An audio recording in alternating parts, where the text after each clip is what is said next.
നമസ്കാരം, ഭാരത് ലൈവിലേക്ക് സ്വാഗതം. നമസ്കാരം. വലിയ കോലാഹലം കേരളത്തിൽ നടക്കുകയാണ്. യു പിയിലെ കുംഭമേളയിലെ വൈറൽ താരം ആ പെൺകുട്ടിയുടെ വിവാഹവുമായി ബന്ധപ്പെട്ടാണ്.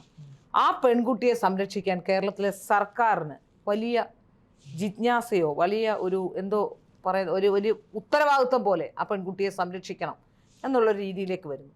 സത്യത്തിൽ കേരളത്തിലെ ഒരു പൗരന് കിട്ടാത്ത അവകാശങ്ങളും അവർക്ക് ആ ആധിപത്യവും അപ്രമാദിത്വവും ഒക്കെ കേരളത്തിലെ സർക്കാരിൻ്റെ ഭാഗമായി നിൽക്കുന്ന ആൾക്കാരിൽ നിന്ന് ലഭിക്കുന്നുണ്ട്, സർക്കാരിൽ നിന്ന് ലഭിക്കുന്നുണ്ട്. അപ്പോൾ സാധാരണഗതിയിൽ അങ്ങനെ കിട്ടിയ ഒരാൾ നേരത്തെ മാദിനിയായിരുന്നു. മാദിനിയെ അറസ്റ്റ് ചെയ്യാൻ വന്ന സമയത്ത് വലിയ പ്രതിരോധം തീർത്തുകൊണ്ട് നമ്മൾ കണ്ടതാണ്. പക്ഷേ ബാംഗ്ലൂർ പോലീസ് കരുനാഗപ്പള്ളിയിൽ എത്രയോ ദിവസങ്ങൾ ഇങ്ങനെ കാത്തു നിൽക്കേണ്ടി വന്നു. എൻ്റെ 4 വയസ്സുള്ള മകൾ എന്നോട് ചോദിച്ചു. ഞാൻ അതിശയപ്പെട്ടു പോയൊരു കാര്യമാണ്. 4 വയസ്സുള്ള എൻ്റെ മകൾക്ക് എൻ്റെ മകൾ എന്നോട് ചോദിച്ചു, എന്താണ് മദനിയെ അറസ്റ്റ് ചെയ്യാൻ ഇത്ര താമസിക്കുന്നതെന്ന്. ഞാൻ അതിശയപ്പെട്ടു പോയ കാര്യം. കാരണം അന്ന് മുഴുവൻ വാർത്തകളിൽ മദനിക്ക് പ്രതിരോധം തീർക്കുന്നതും മദനിയെ ഇങ്ങനെ നോക്കിക്കൊണ്ടിരിക്കുന്നതും മദനിയെ അവിടേക്ക് പോലീസിനെ കേൾക്കാത്ത അവസാനം ബാംഗ്ലൂർ പോലീസ് കസ്റ്റഡിയിൽ എടുക്കുന്ന സാഹചര്യം ഉണ്ടായതൊക്കെ വളരെ പ്രധാനപ്പെട്ട അന്ന് വാർത്തയായി വന്നതാണ്. ഞാൻ പറഞ്ഞില്ലേ, 4 വയസ്സുള്ള എൻ്റെ കുട്ടി ചോദിക്കണമെങ്കിൽ ആ ഫുൾ ടൈം അവൾ ആ ടി വിയിൽ കാണുന്നതിന് മോൾ കുറേ വാർത്തയുമായി ബന്ധപ്പെട്ട് അന്ന് നന്നായി വാർത്ത ശ്രദ്ധിക്കുന്ന ഒരാളായിരുന്നു. അന്ന് ചോദിച്ചതാണ്. ഞാൻ അതിശയപ്പെട്ടു പോയി. അതുപോലൊരു പ്രാധാന്യം ഇപ്പോൾ കിട്ടുന്നു എന്നുള്ളതാണ്. ഇതുപോലെയായിരുന്നു അഖില ഹാദിയുടെ വിഷയത്തിലും. കേരളത്തിലെ ചില ആൾക്കാർക്കും ചില പ്രത്യേക വിഭാഗങ്ങൾക്കും വലിയ താല്പര്യമായിരുന്നു. ആ താല്പര്യമാണ് ഇപ്പോഴും ഇവിടെ കാണുന്നത്. അപ്പോൾ യു പി പോലീസിൻ്റെയും മഹാരാഷ്ട്ര പോലീസിൻ്റെയും പിന്നെ അവരുടെ മാതാപിതാക്കളുടെയും ഒക്കെ ആശങ്ക അസ്ഥാനത്തല്ല എന്നല്ലേ നമുക്കിപ്പോൾ മനസ്സിലാക്കാൻ സാധിക്കുന്നത്. അതിനുമൊക്കെ അപ്പുറം നമ്മുടെ സർക്കാരിന് കിട്ടിയ ഒരു നിയമോപദേശം എനിക്ക് മനസ്സിലാക്കാൻ പറ്റുന്നത് അങ്ങനെയാണ്. സർക്കാരിനൊരു കാര്യമായ നിയമോപദേശം കിട്ടിയിട്ടുണ്ട്. ഈ കേസിൽ എങ്ങാനും അയഞ്ഞു കൊടുത്താൽ, വൈറൽ സുന്ദരിയുടെ വിഷയത്തിൽ എങ്ങാനും സർക്കാർ ശബരിമല വിഷയത്തിൽ ഇപ്പോൾ ഉൾട്ടാ തിരിഞ്ഞതുപോലെ എങ്ങാനും ഒന്ന് അയഞ്ഞു കൊടുത്താൽ നിയമത്ത് റീഇലക്ഷൻ നടക്കേണ്ടി വരും, ജയിലിൽ പോകേണ്ട സാഹചര്യം, പാർട്ടി സംസ്ഥാന സെക്രട്ടറി അടക്കം ജയിലിൽ പോകേണ്ട അവസ്ഥ വരും. അതുകൊണ്ട് പിടിവിടാതെ ടൈറ്റ് ചെയ്ത് വെക്കുക. പക്ഷെ അങ്ങനെ നിർത്താൻ കഴിയുമോ? കാരണം ഈ വിവാഹം തന്നെ നിയമപരമല്ല. അത് ലോകത്തുള്ള എല്ലാവർക്കും അറിയുന്ന കാര്യമാണ്. ഈ വിവാഹം നിയമപരമല്ല. CPM പറയുന്നത് അങ്ങനെയല്ലല്ലോ. അല്ല, നിയമപരമല്ല എന്ന് പറയുന്നത്. ഇനി അഥവാ പ്രായപൂർത്തിയായതാണെങ്കിൽ പോലും, രണ്ടുപേർക്കും പ്രായപൂർത്തിയായെന്ന് തന്നെ ഇരിക്കട്ടെ, ആയെങ്കിൽ പോലും ക്ഷേത്രത്തിൽ വെച്ച് നടന്ന ഈ വിവാഹം സാധുവല്ല. അതെങ്ങനെയാണ് രജിസ്റ്റർ ചെയ്യാൻ കഴിയുക? അല്ലെങ്കിൽ സ്പെഷ്യൽ മാരേജ് ആക്ട് വേണം. സ്പെഷ്യൽ മാരേജ് ആക്ട് വേണമെങ്കിൽ 1 മാസം മുമ്പ് ഇത് നോട്ടീസ് ബോർഡിൽ വരണം, അവർ ആപ്ലിക്കേഷൻ കൊടുക്കണം, സബ് രജിസ്റ്റർ ഓഫീസ് വഴി നടക്കണം, ഫോട്ടോ പതിക്കണം, നൂലാമാലകളുണ്ട്. ഇതൊന്നും പൂർത്തിയാക്കാതെ ഒരു വിവാഹം അമ്പലത്തിൽ, സാധാരണ ക്ഷേത്രങ്ങളിൽ നടന്നാൽ രജിസ്റ്റർ ചെയ്യാം, ക്ഷേത്രാചാരപ്രകാരം നടന്നു കഴിഞ്ഞാൽ രജിസ്റ്റർ ചെയ്യാം, ഹിന്ദു മാരേജ് ആക്ട് പ്രകാരം. പക്ഷേ ആ നിയമപരമായി അത് സാധുതയില്ലാത്ത വിവാഹമാണ്. രണ്ടുപേരും 2 മതസ്ഥരാണ്. അപ്പോൾ സ്പെഷ്യൽ മാരേജ് ആക്ട് മാത്രമേ നിലനിൽക്കത്തുള്ളൂ. അങ്ങനെ ഒരു വിഷയത്തിൽ എത്രത്തോളം ഈ സർക്കാരിന് അങ്ങനെ പിടിച്ചു നിൽക്കാൻ കഴിയും? ഇവർക്ക് തിരുവനന്തപുരത്തെ സബ് രജിസ്ട്രാർ ഓഫീസിൽ നിന്നും ബന്ധപ്പെട്ട ആ പ്രദേശത്തെ ഓഫീസിൽ നിന്നും ഇവർക്ക് ഔദ്യോഗികമായിട്ട് വിവാഹ സർട്ടിഫിക്കറ്റ് കിട്ടിയിട്ടുണ്ട്. അതെങ്ങനെ കിട്ടിയെന്നാണ് ഈ നമ്മൾ ഈ പറഞ്ഞതുപോലെ ഹിന്ദു മാരേജ് ആക്ട് പ്രകാരം മാത്രമേ ക്ഷേത്രത്തിൽ നടന്നൊരു വിവാഹം അവിടെ രജിസ്റ്റർ ചെയ്യാൻ പറ്റും. ക്ഷേത്രത്തിലും ആ വിവാഹത്തിനുള്ള അനുമതി അപേക്ഷ സ്വീകരിക്കാൻ പാടില്ല, നടത്താൻ പാടുള്ളൂ. ഈ നിയമവിധേയമായ ആ സർട്ടിഫിക്കറ്റ് നിയമവിധേയമാണെങ്കിൽ മാത്രമേ സർക്കാരിൽ നിന്നുള്ള ആ സർട്ടിഫിക്കറ്റ്, മാരേജ് സർട്ടിഫിക്കറ്റ് 2 സാക്ഷികളെ വെച്ച് ഒപ്പിട്ട് ലഭിക്കാവും. അതെല്ലാം നിഷ്പ്രയാസം അവർ നേടിയെടുത്തു. എന്തിനാണ് ഒരു വിഷയം ഞാൻ ആലോചിക്കുന്നത്, ഇപ്പൊ കേരളത്തിലെ സർക്കാർ പറയുന്ന ഈ പെൺകുട്ടിയുടെ എല്ലാ രേഖകളും വ്യാജമല്ല, ഒറിജിനലാണെന്നാണ്. സത്യത്തിൽ ഇതിന്റെ പിന്നിൽ വലിയ ചതി നടന്നിട്ടുണ്ടെന്ന് മനസ്സിലാക്കാൻ സാധിക്കുന്നു. കാരണം ഈ പെൺകുട്ടിക്ക് 18 വയസ്സായി എന്ന തരത്തിൽ അവിടെ വോട്ട് ചെയ്യാനും രേഖപ്പെടുത്താനും വ്യാജരേഖയുണ്ടാക്കി ഒരു പക്ഷേ അവിടെ വോട്ട് ചേർത്തതായിരിക്കാൻ ഒരു സാധ്യതയില്ലേ? അങ്ങനെയാണെങ്കിൽ വളരെ കാലം നീണ്ടു നിന്നൊരു പ്രയത്നം ഇതിൻ്റെ പിന്നിലുണ്ട്. ഈ പെൺകുട്ടിയെ കുംഭമേളയിൽ എത്തിക്കുന്നത് പോലും, ആ കുംഭമേളയിൽ എത്തിക്കുന്നതും അവിടെ വൈറലാകുന്നതും അതിനുശേഷം ഈ പെൺകുട്ടിയെ ടാർഗറ്റ് ചെയ്തുകൊണ്ട് ഇതിൻ്റെ വോട്ട് ചേർക്കാൻ ശ്രമിച്ചിട്ടുണ്ട്. ആ വോട്ട് അവിടെ ചേർത്തിട്ടുണ്ടാവും. ഇപ്പം അതിനുശേഷമാണ് ജനന സർട്ടിഫിക്കറ്റ് ആ വീട്ടുകാരെടുക്കുമ്പോഴാണ് ഇത് റദ്ദ് ചെയ്യുന്നതെന്ന് പറയുന്നത്. ഇപ്പോൾ അടുത്ത കാലത്താണ് റദ്ദ് ചെയ്തതെന്ന് പറയപ്പെടുന്നു. ഇതിൻ്റെ യാഥാർത്ഥ്യം എന്താണെന്ന് നമുക്കറിയില്ല, വാർത്തകളിൽ വരുന്ന കാര്യമേ നമുക്ക് മനസ്സിലാവുന്നുള്ളൂ. പക്ഷേ അങ്ങനെയെങ്കിൽ തീർച്ചയായും ഒരു വ്യാജരേഖയുണ്ടാക്കി അവിടെ രജിസ്റ്റർ ചെയ്യാനുള്ള സാധ്യത കൂടുതലല്ലേ? കാരണം ഉത്തരേന്ത്യ നമുക്കറിയാം, ഇപ്പോഴും വ്യാജരേഖകൾ നിർബാധം ആർക്കും ഉണ്ടാക്കിയെടുക്കാം. അപ്പോൾ അങ്ങനെ വരുമ്പോൾ ഈ വൈറൽ പെൺകുട്ടിയുടെ ഇപ്പോൾ നമ്മൾ വൈറലായതിനു ശേഷം നമ്മുടെ ഉത്തരേന്ത്യ, നമ്മുടെ ജനമിട്ട മാധ്യമങ്ങളിട്ട ആ പേരാണ് സർട്ടിഫിക്കറ്റിലുള്ള മനസ്സിലാക്കാൻ. അപ്പോൾ അപ്പൊ അത് വ്യാജമാണ്. അത് വ്യാജമാണ്. അല്ലാതെ ഈ പേര് ആ കുട്ടിക്ക് ഇല്ല.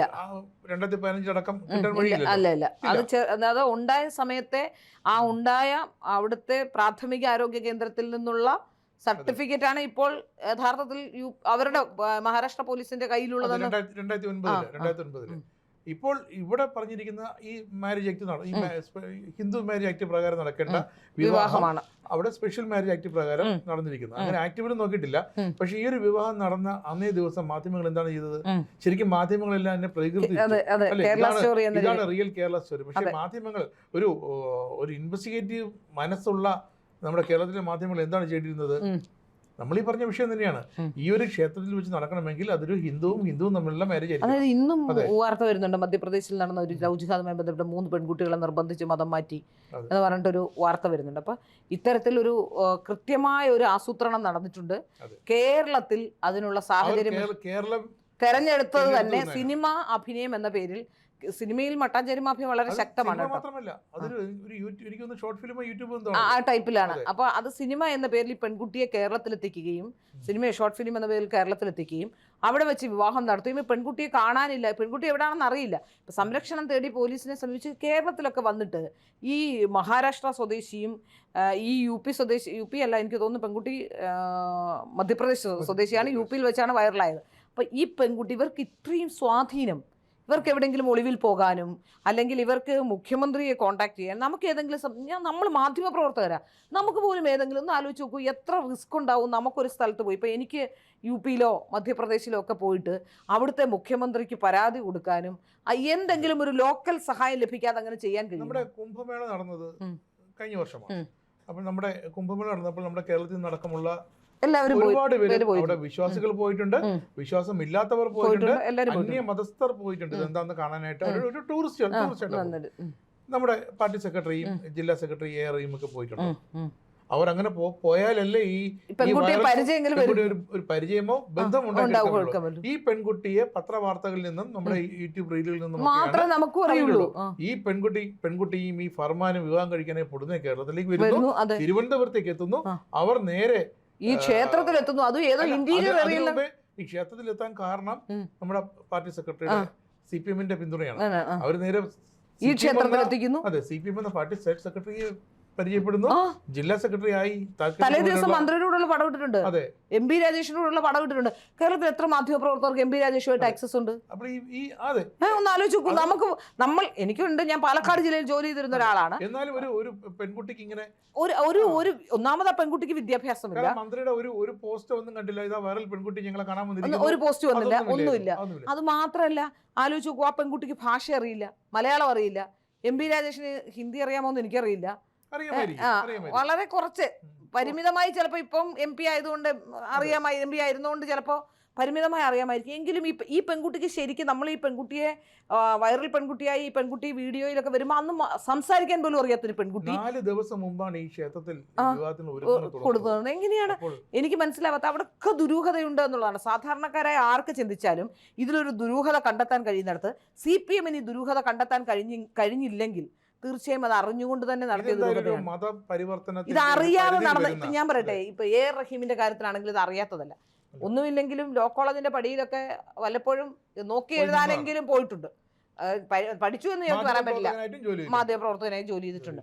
അതുകൂടാതെ സ്പെഷ്യൽ മാരേജ് ആക്ട് പ്രകാരം വിവാഹം കഴിച്ച ഒരാളാണ് AR റഹീം. AR റഹീം കല്യാണം കഴിച്ചേക്കുന്ന ഹിന്ദുവിനെയാണ്. അപ്പൊ ഇതൊക്കെ നിലനിൽക്കുമ്പോൾ ഇതൊക്കെ അറിയാം. നിയമപരമായി ഇത്തരം കാര്യങ്ങൾ ഏതൊരു പൊതുപ്രവർത്തകനും ഒരു ക്ഷേത്രത്തിൽ വെച്ച് വിവാഹം നടത്തണമെങ്കിൽ 2 മതവിഭാഗങ്ങൾക്കുള്ളവർക്ക് പറ്റില്ല എന്നുള്ള കാര്യം ഏതൊരു പൊതുപ്രവർത്തകനും അറിയാം. അപ്പോൾ അത് അറിയാത്തതല്ല ഇവരുടെ പ്രശ്നമെന്ന് നമുക്കറിയാം. അപ്പൊ അറിഞ്ഞുകൊണ്ട് ചെയ്തൊരു കാര്യമാണ്. ഇതിന്റെ പിന്നിൽ ആരാണ്? ഈ അതാണ് മധ്യപ്രദേശ് പോലീസിന് അറിയേണ്ടതും. അതാണ് ഫർമാന്റെ സുഹൃത്തിനെ തേടുകയാണ് മധ്യപ്രദേശ് പോലീസ്. ഫർമാനും നമ്മുടെ CPM ജില്ലാ സംസ്ഥാന ഘടകത്തിന് ഇടയ്ക്കുള്ള ആ വ്യക്തി ആരാണ്? അല്ലെങ്കിൽ അവർ അവിടെ നിന്നും ആരാണ് ഇവരെ കണക്ട് ചെയ്ത് വിട്ടത്? മലയാളത്തിലെ ഒരു അത് മനസ്സിലാവുന്നതേ, മലയാളത്തിലെ ഒരു ഷോർട്ട് ഫിലിം ഡയറക്ടറാണ് അയാൾ. മധ്യപ്രദേശിലുള്ള ഈ ഫർമാനെ അവിടുന്ന് മധ്യപ്രദേശിലെ മഹാരാഷ്ട്രയിലുള്ള ഫർമാനെ കണ്ടെത്തുന്നു.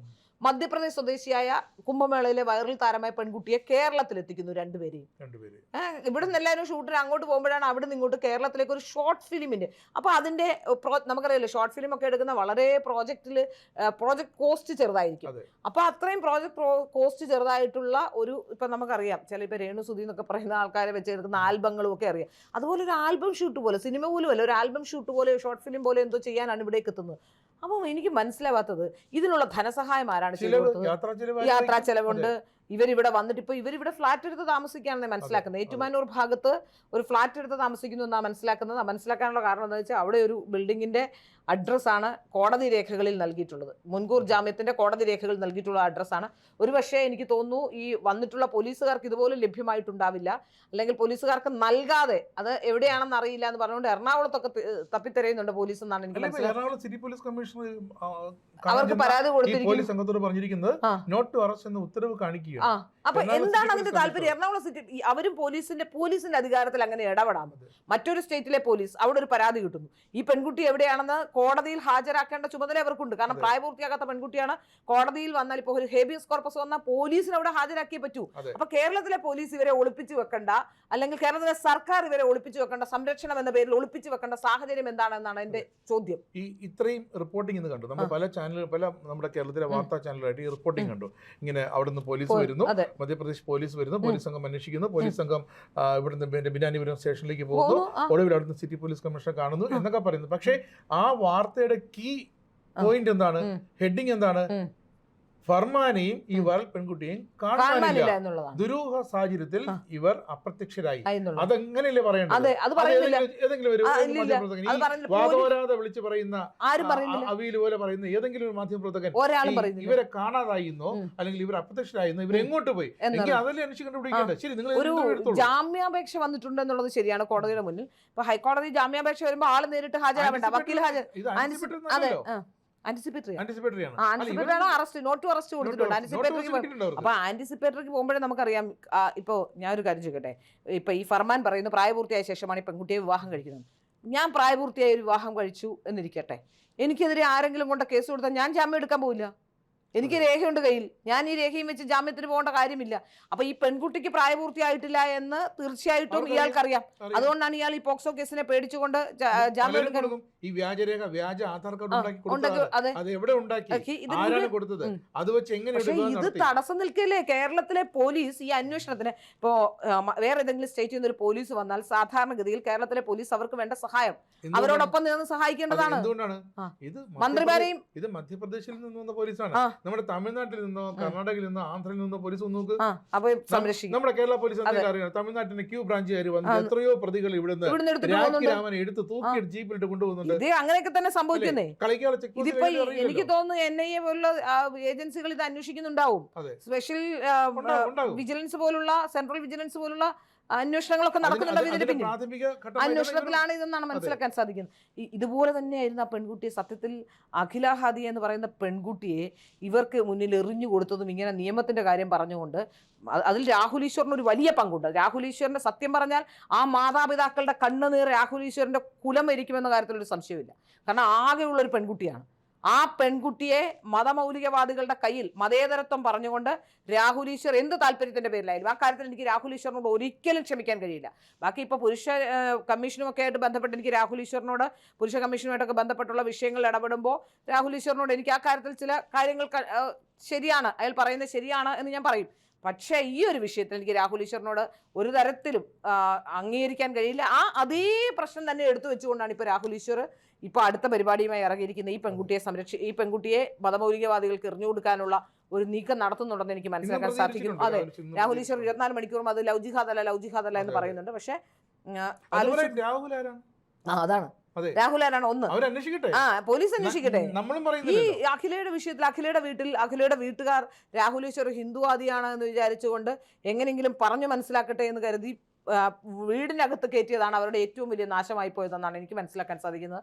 അങ്ങനെ ആ പെൺകുട്ടിയെ വീണ്ടും അത് മര്യാദയ്ക്ക് ആ വീടിനകത്ത് ഒതുങ്ങി ആ കാര്യങ്ങൾ മനസ്സിലാക്കി അതിനൊരു സമയം കിട്ടുന്നതിന് മുമ്പ് തന്നെ രാഹുൽ ഈശ്വർ ആ പെൺകുട്ടിയെ സത്യത്തിൽ ഇങ്ങനെയുള്ള വിവാഹം നടത്തുമ്പോൾ അന്ന് ഷെഫിനോടൊപ്പം രാഹുൽ ഈശ്വർ ഈ പെൺകുട്ടിയെ, രാഹുൽ ഈശ്വറിന്റെ കാരണമാണ് ഷെഫിൻ ജവാന്റെ അടുത്തേക്ക് എത്താനുള്ള സാഹചര്യമുണ്ട്. ആ സാഹചര്യത്തിൽ പിന്നീട് എവിടെ ഷെഫിൻ ജഹാൻ, എവിടെ രാഹുൽ ഈശ്വർ കൊണ്ടുവരണം? എവിടെയാണെന്ന് അറിയില്ല. അയാൾക്ക് അയാളുടെ പ്ലാൻ നഷ്ടപ്പെട്ടു പോയി. IS-ൽ കൊണ്ടുപോകാനുള്ള പ്ലാൻ ആയിരുന്നു. ആ പ്ലാൻ നഷ്ടപ്പെട്ടതോടെ അയാൾക്ക് ഭാര്യ പദവിയൊന്നും അലങ്കരിക്കാൻ ആൾ വേണ്ട. അത് അവരുടെ കയ്യിൽ. ഈ അശോകൻ ജീവിച്ചിരിക്കുന്നിടത്തോളം, അശോകൻ കൂടി ഇപ്പോൾ ജീവിച്ചിരിക്കുന്നുണ്ട്, അമ്മ മരിച്ചുപോയി, പക്ഷെ അശോകൻ ഞാൻ ഇപ്പോഴും പറയുന്നു, ഞാനിത് എൻ്റെ എല്ലാ ഉത്തരവാദിത്വ ബോധ്യത്തോടെയാണ് പറയുന്നത്, അശോകൻ ജീവിച്ചിരിക്കുന്ന കാലം വരെ മാത്രമേ ഈ പറയപ്പെടുന്ന അഖില ഹാദിയ കേരളത്തിലുണ്ടാകൂ. അതിനുശേഷം അഖില ഹാദിയെ അന്വേഷിക്കാൻ ആരുമില്ല. കാരണം ബന്ധുക്കളാരും, ഇങ്ങനൊരു ഇഷ്യൂ ഉണ്ടായാൽ സിബ്ലിങ്സ് ഇല്ല, ബന്ധുക്കളാരും അന്വേഷിക്കില്ല, ബന്ധുക്കൾക്ക് അന്വേഷിക്കാനുള്ള റൈറ്റുമില്ല. അപ്പം അമ്മയുടെ അനിയത്തിയോ ചേച്ചിയൊക്കെ ജീവിച്ചിരുന്ന ചിലപ്പോൾ ഒരു പക്ഷേ അത്രയും ബന്ധമുണ്ടെങ്കിൽ അന്വേഷിക്കാമായിരിക്കും. എങ്കിലും പറയാം, ഞാൻ എൻ്റെ സ്വാതന്ത്ര്യത്തിന് പോയി എന്ന് പറയാം. മാതാപിതാക്കൾക്ക് പോലും ഇപ്പോൾ മക്കളെ അന്വേഷിക്കാനുള്ള സാഹചര്യമില്ല. നിയമത്തിന്റെ പേര് പറഞ്ഞുകൊണ്ട്, നിയമം പറഞ്ഞുകൊണ്ട് അങ്ങനെയുള്ള സാഹചര്യമില്ല. ഒരു പ്രായപൂർത്തിയായി കഴിഞ്ഞാൽ പോലെയായി. ഈ പ്രായപൂർത്തിയായി കഴിഞ്ഞാൽ പിന്നെ അന്വേഷിക്കാൻ പറ്റില്ല. പക്ഷെ അശോകൻ ജീവിച്ചിരിക്കുന്നതുകൊണ്ട് ഇപ്പോൾ അശോകനുമായിട്ട് ചിലപ്പോൾ കോൺടാക്ട് ഉണ്ടായിരിക്കും. അശോകൻ ജീവിച്ചിരിക്കുന്നിടത്തോളം കാലം ആ പെൺകുട്ടി സേഫ് ആണ്. മാത്രമല്ല കേരളത്തിലെ പോലീസിന്റെ കണ്ണു വെട്ടിച്ച് അങ്ങനെ പെട്ടെന്നൊന്നും കൊണ്ടുപോകാൻ കഴിയില്ല. കാരണം സുപ്രീം കോടതി വരെ നീണ്ട കേസായതുകൊണ്ട് എനിക്ക് ഭയങ്കര ആശങ്കയുണ്ട്. അത് എന്തുകൊണ്ട് ആശങ്കപ്പെടുന്നു വെച്ചാൽ, ഞാനും ഒരു പെൺകുട്ടിയുടെ അമ്മയാണ്. ആ ആശങ്കയായിരിക്കാം ഒരു പക്ഷേ എനിക്ക്. ഈ അമ്മയെ കാണാൻ പോലും, അമ്മ മരിച്ചിട്ട് അമ്മയെ കാണാൻ പോലും വിടാത്തിടത്തോളം വലിയ സാഹചര്യത്തിൽ ആ പെൺകുട്ടി അച്ഛൻ്റെ കൂടി മരണം സംഭവിച്ചു കഴിഞ്ഞാൽ തീർച്ചയായും എന്താ സംഭവിക്കുക എന്ന് നമുക്കറിയില്ല. അതുപോലെയാണ് ഈ പെൺകുട്ടിയുടെ കാര്യത്തിൽ. ഈ പെൺകുട്ടിയും ഈ ഫർമാനും എവിടെയാണെന്ന് കണ്ടെത്തേണ്ടത് കേരളത്തിലെ പോലീസിനപ്പുറത്തേക്ക് കേരളത്തിലെ പോലീസിനപ്പുറത്തേക്ക് കേരളത്തിലെ സർക്കാരാണ്. പിന്നെ നമ്മുടെ ശബരിമലയിൽ 2 യുവതികൾ അവർ അവകാശപ്പെടുന്ന 2 പേരെ ശബരിമലയിൽ പോലീസ് സുരക്ഷയോടെ കൊണ്ട് കയറ്റാൻ കേരള പോലീസിന് സാധിച്ചെങ്കിൽ ഒളിപ്പിക്കാനും അവര് രാഖിരാമാനം അതിർത്തി കടത്താനും ഒക്കെ പറ്റും. സ്വപ്നം കടത്തിയില്ലേ കൊറോണ കാലത്ത്? ഒരു ചെക്ക് പോസ്റ്റിലും അറിയാതെ, ഒരു ചെക്ക് പോസ്റ്റിലും ഒരു വിഷ്വലും കിട്ടാതെ സ്വപ്നയെ കടത്തിയെങ്കിൽ ഇവര് 2 പേരും എവിടെയാണ്? തമിഴ്നാട്ടിലാണോ കർണാടകത്തിലാണ്? ഇവരെല്ലാം ഭായി ബന്ധമാണല്ലോ. മന്ത്രിമാരും MP-യും ഒക്കെ ജയിലിൽ പോകുന്നത് തടയാൻ ഇവരെ തടഞ്ഞു വെച്ച് ഈ വിവാഹം സാധുവാണെന്ന് പറയാനുള്ള ശ്രമമാണോ നടത്തുന്നത്? പക്ഷെ അതുകൊണ്ട് കാര്യമില്ല. കേസ് മുമ്പോട്ട് പോകുമ്പോൾ, യഥാർത്ഥത്തിൽ ഇത് കോടതിയിലേക്കും ഒക്കെ കേസ് വരുമ്പോൾ തീർച്ചയായിട്ടും ഇവരെല്ലാം ജയിലിൽ പോകുന്ന സാഹചര്യം ഉണ്ടാകും. എത്ര തടഞ്ഞു വെക്കാൻ ശ്രമിച്ചാലും ഇത്തരം ഒരു വിഷയത്തിൽ തടഞ്ഞു വെക്കാൻ കഴിയില്ല എന്നുള്ളതാണ് ഏറ്റവും പ്രധാനപ്പെട്ട കാര്യം. ഇവരുടെ മൊഴി വേണം. മൊഴി ഇതുവരെ കിട്ടിയിട്ടില്ല. ഇനിയും മൊഴിയെടുക്കും എന്നൊക്കെ പറയുന്നുണ്ട്. മൊഴിയെടുക്കും എന്നൊക്കെ പറയുന്നുണ്ട്. പെൺകുട്ടി ഇപ്പോൾ കേരളത്തിലെ മുഖ്യമന്ത്രിക്ക് പരാതി കൊടുത്തു. മുഖ്യമന്ത്രിക്ക് എങ്ങനെ പരാതി കൊടുത്തു? ഏത് മെയിലിൽ നിന്നാണ് പരാതി വന്നത്? ഇവര് അബ്സ്കൗണ്ടിങ് ആണെങ്കിൽ കണ്ടെത്താനുള്ള സാഹചര്യം മുഖ്യമന്ത്രിക്ക് ആ മെയിൽ ID മതിയല്ലോ. ആ മെയിൽ ID വെച്ച് എവിടെയാണ് ഇവരുള്ളതെന്ന് കണ്ടെത്താമല്ലോ. എന്തുകൊണ്ടാണ് മുഖ്യമന്ത്രി അത് കണ്ടെത്താത്തത്? യഥാർത്ഥത്തിൽ വലിയ ആശങ്ക ഈ വിഷയത്തിൽ ആ മാതാപിതാക്കൾക്കുണ്ട്. ആ മാതാപിതാക്കൾ വന്നിട്ട് പോലും അച്ഛനെ വിളിച്ചു വരുത്തി അച്ഛനോടൊപ്പം വിടേണ്ട പെൺകുട്ടിയെ, പ്രായപൂർത്തിയാകാത്ത പെൺകുട്ടിയെ തടഞ്ഞു വെച്ച് വിവാഹം കഴിപ്പിച്ച കേരളത്തിലെ ഭരണ സംവിധാനങ്ങൾക്ക് ഏതായാലും ഈ പെൺകുട്ടിയെ, പ്രായപൂർത്തിയാകാത്ത പെൺകുട്ടിയെ മാതാപിതാക്കൾ വന്നപ്പോൾ അവരോടൊപ്പം അയക്കേണ്ട പെൺകുട്ടിയെ തടഞ്ഞു വെച്ച് വിവാഹം കഴിപ്പിച്ച് ഈ ഫർമാനോടൊപ്പം വിട്ടതിന് തീർച്ചയായും MV ഗോവിന്ദനും അതുപോലെ തന്നെ ശിവൻകുട്ടിയും റഹീം അടക്കമുള്ളവർ ജയിലിലേക്ക് പോകുന്ന സാഹചര്യം ഉണ്ടാകും. അത് തടയാൻ എന്തൊക്കെ ഗിമ്മിക്ക് കാട്ടിയാലും കഴിയില്ല എന്നുള്ളതാണ് ഇതിൻ്റെ വാസ്തവം.